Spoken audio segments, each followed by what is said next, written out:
Hello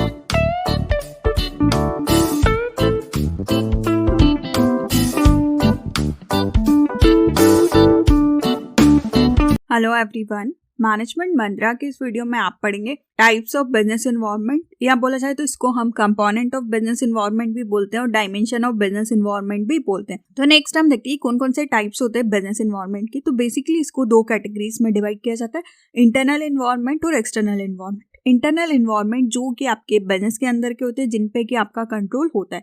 external environment जो कि आपके कंट्रोल के बाहर होते हैं, जिन पे आपका कोई कंट्रोल नहीं होता है। इसको दो तरीके से डिवाइड किया जाता है, माइक्रो एनवायरनमेंट और मैक्रो एनवायरनमेंट। माइक्रो एनवायरनमेंट छोटा एनवायरनमेंट होता है जो कि आपके सिर्फ बिजनेस के क्लोज होता है, आपकी कैपेसिटी को, आपके काम को अफेक्ट करता है, वो होता है माइक्रो एनवायरनमेंट। और मैक्रो एनवायरनमेंट पूरी तरीके से अनकंट्रोलेबल एनवायरनमेंट होता है जो कि सभी बिजनेस पे एक तरह का इम्पैक्ट डालता है, वो होता है मैक्रो एनवायरनमेंट। तो इसको डिटेल में देखते हैं हम। उससे पहले आप डिस्क्रिप्शन में और बिजनेस एनवायरनमेंट से रिलेटेड डिफरेंट टॉपिक्स पर वीडियो देख सकते हैं कि बिजनेस एनवायरनमेंट के क्या इंपॉर्टेंस होते हैं, ऑब्जेक्टिव, नेचर, स्कोप, इन सभी से रिलेटेड आपको वीडियो मिल जाएगा। वीडियो अच्छा लगे तो प्लीज लाइक कीजिए, चैनल को सब्सक्राइब कीजिए और कमेंट कीजिए। और किसी टॉपिक पे वीडियो चाहिए तो आप कमेंट कर सकते हैं। तो पहले हम देखते हैं कि बिजनेस एनवायरनमेंट क्या होता है, फिर इसके अंदर भी जो फर्दर डिवाइडेशन है कि इंटरनल क्या है, अंदर भी कौन कौन से एनवायरनमेंट या एक्सटर्नल के अंदर कौन से एनवायरनमेंट आते हैं, उनको भी हम डिटेल में देखेंगे। तो बिजनेस एनवायरनमेंट दो वर्ड से मिलकर बना, बिजनेस और एनवायरनमेंट। इन सिंपल वर्ड्स में बोला जाए तो बिजनेस मतलब कि जिसमें व्यक्ति बिजी रहता है, जिसमें कि आप इकोनॉमिक एक्टिविटी करते हैं, जिसमें आप प्रोडक्शन करना, गुड्स का परचेस या सेल्स करना, प्रॉफिट अर्न करने के पर्पज से, वो होता है हमारा बिजनेस। सेकेंड आता है इन्वायरमेंट। इन्वायरमेंट आपके सराउंडिंग्स, मतलब आपके आसपास की चीजें, आपकी कंडीशंस को बताता है। तो बिजनेस के जो आसपास की चीजें हैं, सोशल, लीगल, इकोनॉमिकल, पॉलिटिकल, जो भी चीजें, कोई भी कॉम्पिटिटर हो सकता है, मार्केट की कंडीशन हो सकती है, कस्टमर हो सकते हैं, जिन पे कि आपका कंट्रोल नहीं होता और आपके बिजनेस को अफेक्ट करते हैं, वो सब आते हैं आपके बिजनेस एनवायरनमेंट में। तो नेक्स्ट हमने देखा कि टाइप्स ऑफ बिजनेस एनवायरनमेंट, जिसमें दो, इंटरनल, एक्सटर्नल। फर्स्ट आता है इंटरनल एनवायरनमेंट। इसमें आपके ऑर्गेनाइजेशन के फैक्टर्स आते हैं, लाइक पॉलिसीज एंड प्रोग्राम, की बिजनेस की क्या पॉलिसीज है, प्रोग्राम्स उन्होंने बना है, ऑर्गेनाइजेशन का कैसा स्ट्रक्चर है, मतलब ऑर्गेनाइजेशन का आपका लाइन है, स्टाफ है, एक्सपर्ट एडवाइजरी है, फंक्शनल है, डिविजनल है, मतलब किस टाइप के ऑर्गेनाइजेशनल स्ट्रक्चर को आप फॉलो करते हैं, एम्प्लॉयज, फाइनेंस, फिजिकल रिसोर्सेज, ये सारे फैक्टर्स अगर चेंज होते हैं वो आपकी वजह से होते हैं, इस पे आपका पूरा कंट्रोल होता है, तो वो होते हैं आपके इंटरनल एनवायरनमेंट। नेक्स्ट आता है एक्सटर्नल एनवायरनमेंट। वो फैक्टर्स जो कि बिजनेस के बाहर होते हैं और जो कि बड़े होते हैं, आपकी कंट्रोल में नहीं होते, like economical, political, social, cultural factors, वो सारे एक्सटर्नल, जिन पे आपका कोई कंट्रोल नहीं होता है। फॉर एग्जांपल कि गवर्नमेंट ने कुछ पॉलिसीज बनाई, गवर्नमेंट ने टैक्सेस की रेट इंक्रीज किए, तो आपको उसको फॉलो करना होगा, आप उसको कम या ज्यादा नहीं कर सकते। पर किसी भी प्रोडक्ट का प्राइस वो आपने डिसाइड किया है कस्टमर के लिए, तो वो आपके इंटरनल फैक्टर, आप उसको चेंज कर सकते हैं। नेक्स्ट आता है जो इंटरनल एनवायरनमेंट होता है, उसको फर्दर डिवाइड किया जाता है, जिसमें आपके आते हैं vision and objective, value system, research and development, capital structure, marketing and assets, company image, human resource और इंटरनल पावर रिलेशंस। इनको हम डिटेल में देखते हैं। फर्स्ट आता है वैल्यू सिस्टम। जो भी आपका बिजनेस का ऑनर है वो कुछ वैल्यू को बनाता है पूरे ऑर्गेनाइजेशन के लिए, कि कुछ आप एथिक्स को, कुछ सांस्कृतिक चीजों को फॉलो करें, कि आपका बिजनेस इन मूल्यों पे, इन चीजों पे चलता है, कि वो कुछ भी गलत एक्टिविटी नहीं करता, इस तरीके के गलत काम नहीं करता है। जिन भी चीजों को आप अपने बिजनेस के लिए सेट करेंगे वो आपका वैल्यू सिस्टम बताता है, कि आपके जो बिजनेस के लोग हैं वो भी उसको फॉलो करेंगे, और ये आपको जो बाहर के लोग हैं जो कि आपसे जुड़े हुए हैं, एक्सटर्नल बिजनेस से एसोसिएट लोग को, आप उनके साथ अपने कल्चरल को, एथिक्स को, वैल्यू को शेयर कर सकते हैं, जिसमें आपके सप्लायर, डिस्ट्रीब्यूटर, वो भी आपके वैल्यू सिस्टम को फॉलो करेंगे। फॉर एग्जांपल कि हम ईमानदारी के साथ काम करते हैं, हम फेयरनेस के साथ काम करते हैं, हम लोगों की रिस्पेक्ट करते हैं, तो कुछ भी हमारी वैल्यूज हो सकती है जिनको कि हम बिजनेस में पूरी तरीके से फोकस रखते हैं और हमारे मेंबर्स भी उस चीज का ध्यान रखते हैं। नेक्स्ट आता है विजन एंड ऑब्जेक्टिव। विजन और ऑब्जेक्टिव बिजनेस को बताता है कि उनको किस डायरेक्शन में काम करना है, ये आपके स्ट्रेटेजिक डिसीजन लेने में हेल्प करता है। फॉर एग्जाम्पल हम बात करें Amul, the taste of India, जो कि Gujarat corporation milk marketing federation GCMMM का ब्रांड है।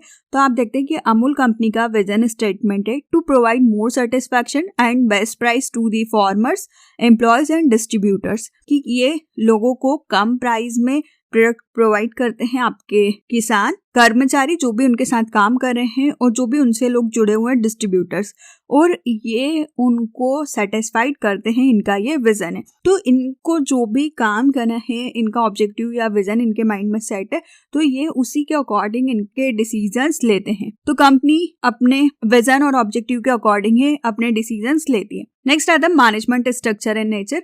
आपके मैनेजमेंट का या ऑर्गेनाइजेशन का स्ट्रक्चर कैसा है, कैसे फंक्शनिंग होती है, क्या लेवल ऑफ मैनेजमेंट है, मतलब कितने लेवल से कौन कहाँ पे है, आपकी कंपनी में कितने बोर्ड ऑफ डायरेक्टर है।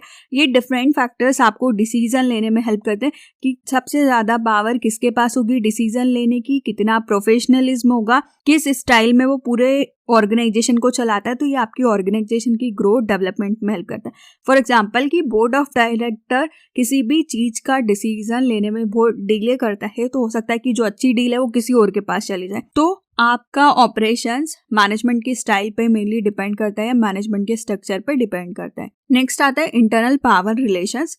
ये बताता है कि आपके ऑर्गेनाइजेशन के अंदर इंटरनल जो पावर्स हैं लोगों के पास, उनके बीच में कैसा रिलेशंस है। आपके बोर्ड मेंबर्स और सीईओ जो भी आपको डिसीजन लेने में सपोर्ट करते हैं, आपके स्टेक होल्डर्स या एम्प्लॉयज, ये जो लोग हैं जो कि आपको सपोर्ट करेंगे, इनके साथ आपका रिलेशंस कैसा है। ये फैक्टर्स आपको डिसीजन मेकिंग में अफेक्ट करते हैं और इन्हीं की वजह से अगर जल्दी डिसीजन ले सकते हैं तो ऑर्गेनाइजेशन का कोई भी काम जल्दी स्टार्ट हो सकता है। तो आपके जो इंटरनल लोग हैं उनके बीच में अच्छा रिलेशंस होना बहुत इंपॉर्टेंट होता है। नेक्स्ट आता है ह्यूमन रिसोर्स। किसी भी बिजनेस की जो सक्सेस है मेनली डिपेंड करती है मेन पावर पे। उनमें जो लोग काम करें उनमें कितनी क्वालिटी है, वो कितने स्किल वाले हैं, कितना अच्छा उनका एटीट्यूड है, कितने कमिटमेंट है, मतलब जिस टाइम पे उन्होंने बोला उस टाइम पे वो काम करके दे रहे हैं। तो ये ह्यूमन रिसोर्स बहुत इंपॉर्टेंट होता है। इसीलिए जो कंपनीज होती हैं, अच्छी कंपनियां, वो हाईएस्ट पैकेज पे लोगों को हायर करती है ताकि उनको लगता है उतनी स्किल्स से काम करने वाले, क्वालिटी से काम करने वाले लोग मिलेंगे। नेक्स्ट आता है कंपनी इमेज। किसी भी ऑर्गेनाइजेशन की जो इमेज है वो बहुत इंपॉर्टेंट रोल प्ले करती है। जब भी आप किसी नए प्रोडक्ट को ला रहे हैं, एजेंट या डीलर्स, डिस्ट्रीब्यूटर को सिलेक्ट कर रहे हैं, आपके सप्लायर्स को देखते हैं, आप आपके बिजनेस को कैसे बढ़ा रहे हैं, नए मार्केट में जा रहे हैं, डोमेस्टिक या इंटरनेशनल लेवल पे, या आपको पैसे की जरूरत है, तो इन सारे चीज़ों में आपको कंपनी की इमेज बहुत इंपॉर्टेंट है। फॉर एग्जांपल कोई भी चाइना का प्रोडक्ट बेचते हैं तो हमको माइंड में आता है कि कम प्राइस में आपको मिल जाएगा पर उसकी क्वालिटी अच्छी नहीं होगी। वैसे हम बात करें एप्पल की तो हमको लगता है कि बहुत हाईएस्ट क्वालिटी का प्रोडक्ट है, लग्जरी प्रोडक्ट है और उनकी कंपनी इमेज बहुत अच्छी है। तो ये बताता है कंपनी की इमेज को। नेक्स्ट आता है अदर फैक्टर्स। जब भी आपको कुछ इनोवेटिव करना है तो आपके पास रिसर्च एंड डेवलपमेंट की टीम जो कि अच्छी तरीके से काम करे, फाइनेंशियल पोजीशन कैसी है, आपके ऑर्गेनाइजेशन का कैपिटल स्ट्रक्चर कैसा है, मतलब कितना आपका डेब्ट है, कितना इक्विटी है, आपका जो मार्केटिंग टीम है वो कितने अच्छे तरीके से काम कर रहा है, डिस्ट्रीब्यूशन का नेटवर्क, फिजिकल रिसोर्सेज जिसमें आपके प्लांट, बिल्डिंग, टेक्नोलॉजी, ये जो सारे फैक्टर है आपकी बिजनेस की सक्सेस के लिए बहुत इंपॉर्टेंट होते हैं और बहुत ज़्यादा अफेक्ट करते हैं। तो अभी तक हमने देखा कि इंटरनल एनवायरनमेंट जो कि आपके बिजनेस को अफेक्ट करता है, जिसमें हमने देखा vision and objective, value system, research and development, capital structure, marketing and assets, company image, human resource और इंटरनल पावर रिलेशंस। ये था इंटरनल एनवायरनमेंट। नेक्स्ट हम देखते हैं एक्सटर्नल एनवायरनमेंट। ये एनवायरनमेंट जो कि आपके बिजनेस को इनडायरेक्टली तरीके से अफेक्ट करता है और जो कि आपके बिजनेस के कंट्रोल में नहीं होता है। इसमें दो टाइप्स आते हैं, माइक्रो एनवायरनमेंट और मैक्रो एनवायरनमेंट। माइक्रो एनवायरनमेंट ये एनवायरनमेंट जो कि बिजनेस के क्लोजली रिलेटेड होता है, मतलब बिजनेस से जुड़ा हुआ होता है या आपकी कैपेसिटी को अफेक्ट करता है और इसी को ऑपरेटिंग एनवायरनमेंट भी बोलते हैं। इसमें आपके सप्लायर्स, कस्टमर्स, मार्केट इंटरमीडिएटर्स, कॉम्पिटिटर और पब्लिक आते हैं। माइक्रो एनवायरनमेंट को हम टास्क एनवायरनमेंट या ऑपरेटिंग एनवायरनमेंट भी बोलते हैं। यह आपके बिजनेस में डायरेक्ट ऑपरेशन में अफेक्ट करता है। तो इसमें आते हैं हमारे सप्लायर्स, कस्टमर्स, मार्केट इंटरमीडिएटर्स, कॉम्पिटिटर और पब्लिक। इनको हम डिटेल में देखते हैं। फर्स्ट आता है सप्लायर्स। सप्लायर्स वो लोग जो कि आपको रॉ मटेरियल सप्लाई करते हैं, ये बहुत इंपॉर्टेंट होते हैं कंपनी के लिए और इनके साथ आपके कैसे रिलेशंस हैं। हो सकता है आपको बहुत सारे मल्टीपल सप्लायर की ज़रूरत हो ताकि अगर एक टाइम पे एक सप्लायर आपको सप्लाई ना कर पाए तो आप दूसरे से ले सके। तो सप्लायर बहुत इंपॉर्टेंट होता है। अगर वो टाइमली आपको सप्लाई नहीं करेंगे तो आपका प्रोडक्शन कंप्लीट नहीं होगा, आप ऑर्डर को टाइमली डिलीवर नहीं कर पाएंगे। तो सप्लायर बहुत इंपॉर्टेंट होते हैं। नेक्स्ट आता है कस्टमर। कस्टमर किंग होता है मार्केट का। किसी भी बिजनेस की सक्सेस डिपेंड करती है कि उन्होंने कस्टमर को कितना सेटिस्फाइड किया है, मतलब कस्टमर को जिस टाइप का प्रोडक्ट चाहिए था, जितनी क्वालिटी वाला, क्या उन्होंने उतना दिया है। तो इसमें आपके आते हैं होलसेलर्स, रिटेलर्स जिनको क्या प्रोडक्ट सप्लाई करते हैं, इंडस्ट्रीज, गवर्नमेंट या अदर इंस्टीट्यूशंस और फॉरेनर्स। मतलब कस्टमर मेनली किंग होता है। अगर वो सेटिस्फाइड है तो आपकी ग्रोथ बहुत इजीली हो सकती है, बहुत सक्सेसफुली हो सकती है। नेक्स्ट आता है मार्केट इंटरमीडिएटर्स। इसमें आपके जो सप्लाई चेन में लोग जुड़े हुए थे, क्या प्रोडक्शन से अल्टीमेट कंज्यूमर तक जब प्रोडक्ट जा रहा है तो बीच में जो लोग आपकी हेल्प करते हैं, जिसमें आपके रिटेलर, होलसेलर, डिस्ट्रीब्यूटर, स्टॉकिस्ट या फिर बोला जाए तो जो कि आपके बिजनेस को फाइनली कंज्यूमर से लिंक करते हैं, मिडिल मैन हो सकते हैं, मार्केटिंग एजेंसीज, फाइनेंशियल इंटरमीडिएटर्स, फिजिकल इंटरमीडिएटर्स। मतलब कोई भी जो बीच में पर्सन होता है जो कि आपके बिजनेस को कंज्यूमर तक ले जाने में आपकी हेल्प करता है, वो सारे लोग आते हैं आपके मार्केट इंटरमीडिएटर्स। नेक्स्ट आता है कंपटीशन। एक बहुत इंपॉर्टेंट फैक्टर्स जो कि आपको अफेक्ट करता है कॉम्पिटिटर। आपको कॉम्पिटिटर को समझना होगा क्योंकि वो आपके लिए रिस्क बन सकता है। अगर आपकी मोनोपोली है तो बहुत इंपॉर्टेंट हो जाता है कि कोई भी नया कॉम्पिटिटर आ रहा है तो आप उसको जाने। अगर बिजनेस मोनोपोलिस्टिक, ओलिगोपोलिस्टिक कॉम्पिटिशन में कॉम्पिटिटर क्या करा, उसकी क्या पॉलिसीज है, क्या स्ट्रेटेजीज है, आप उसको जानते रहें ताकि आप उसके अकॉर्डिंग अपने बिजनेस में भी चेंजेस करें। नेक्स्ट आता है पब्लिक कोई भी ग्रुप जो कि आपके बिजनेस में इंटरेस्ट रखते हैं, रुचि रखते हैं, जिसमें आपके मीडिया, लोकल पब्लिक, आपके प्रोडक्ट को यूज करने वाले यूजर्स या नॉन यूजर्स, कोई भी लोग हो सकते हैं, सोसाइटी जिसमें कि आप आपका बिजनेस कर रहे हैं, ये लोग आपके साथ इनका बिहेवियर, वैल्यू, एथिकल स्टैंडर्ड, ये सब भी आपको इन्फ्लुएंस करते हैं।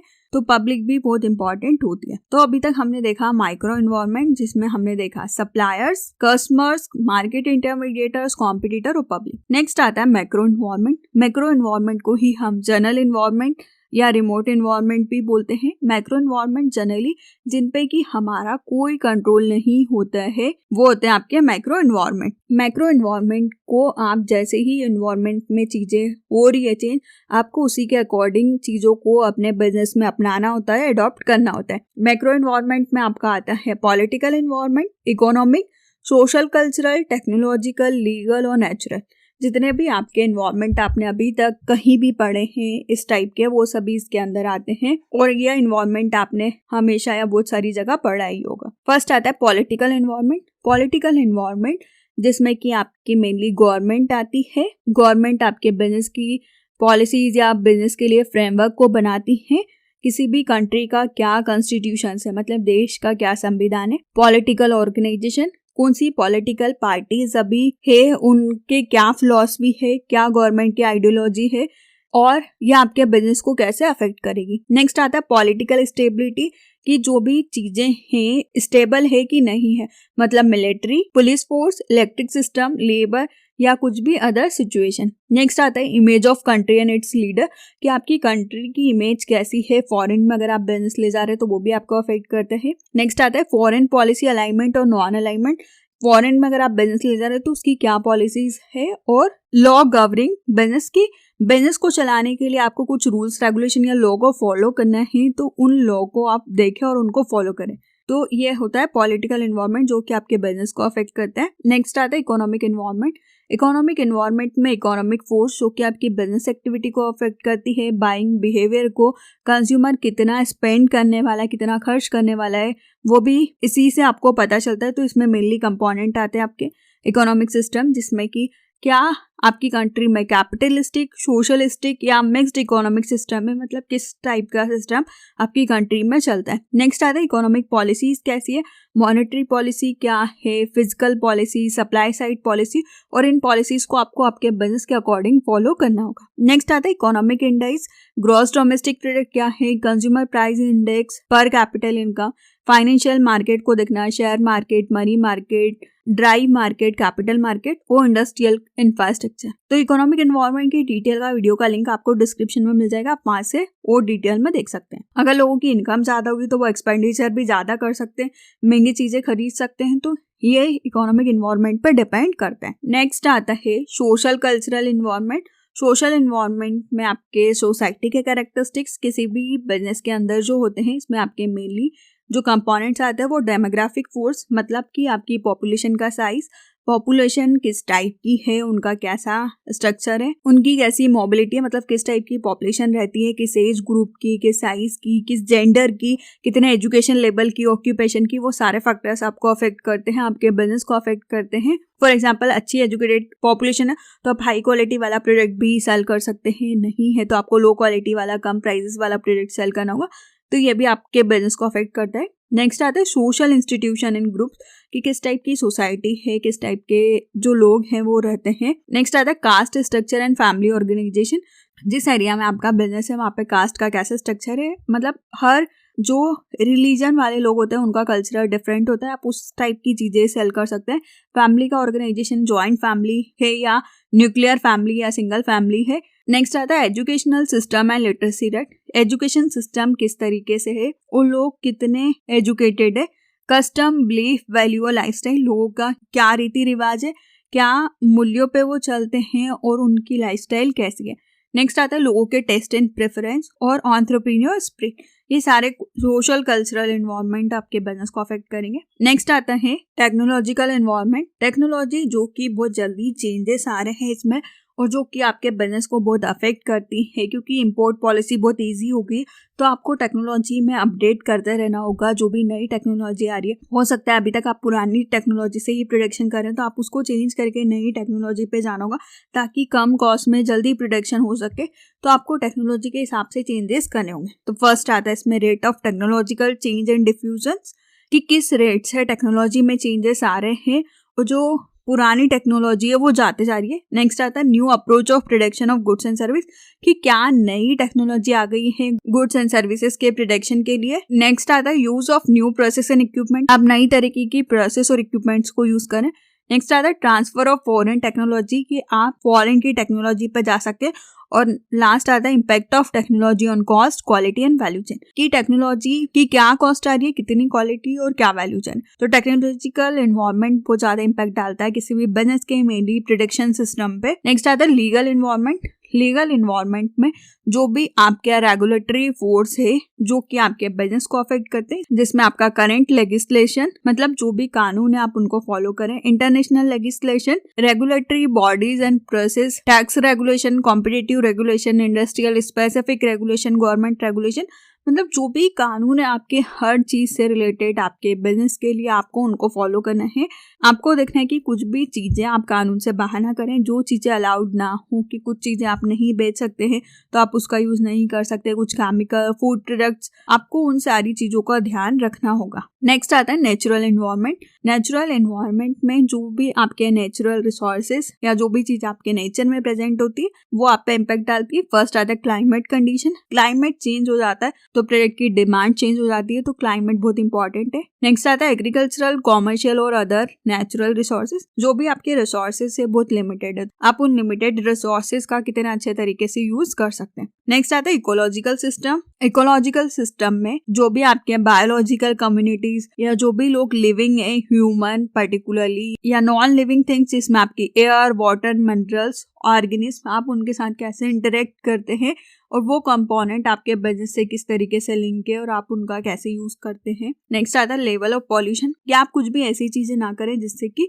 पॉल्यूशन का लेवल इंक्रीज हो जाए कंट्री में, तो आपकी इंडस्ट्री से निकलने वाला एयर जो कि पॉल्यूटेड हो सकती है, केमिकल वाला वाटर जो कि आप नदी वगैरह में नहीं डाल सकते, तो नेचुरल एनवायरनमेंट का भी आपको ध्यान रखना है। तो अभी हमने देखा कि मैक्रो एनवायरनमेंट, जिसमें हमने देखा political, economic, social, cultural, technological, legal और नेचुरल। तो इस वीडियो में आपने देखा कि क्या डिफरेंट टाइप्स होते हैं एनवायरनमेंट के, जिसमें हमने देखा इंटरनल और एक्सटर्नल, जिसमें एक्सटर्नल को भी दो कैटेगरीज में डिवाइड किया जाता है, माइक्रो और मैक्रो। तो इंटरनल एनवायरनमेंट में हमने देखा vision and objective, value system, research development, capital structure, marketing and assets, company image, human resource, internal power relations. फिर आता है एक्सटर्नल, जिसमें हमने देखा माइक्रो और मैक्रो। माइक्रो में हमने देखा सप्लायर्स, कस्टमर, मार्केट इंटरमीडिएटर्स, कॉम्पिटिटर और पब्लिक। फिर आता है मैक्रो एनवायरनमेंट, मैक्रो एनवायरनमेंट में आते हैं आपके political environment, economic environment, social, cultural, technological, legal और नेचुरल। वीडियो अच्छा लगे तो प्लीज लाइक कीजिए, चैनल को सब्सक्राइब कीजिए और कमेंट कीजिए, और किसी टॉपिक पे वीडियो चाहिए तो आप कमेंट कर सकते हैं। Thank you.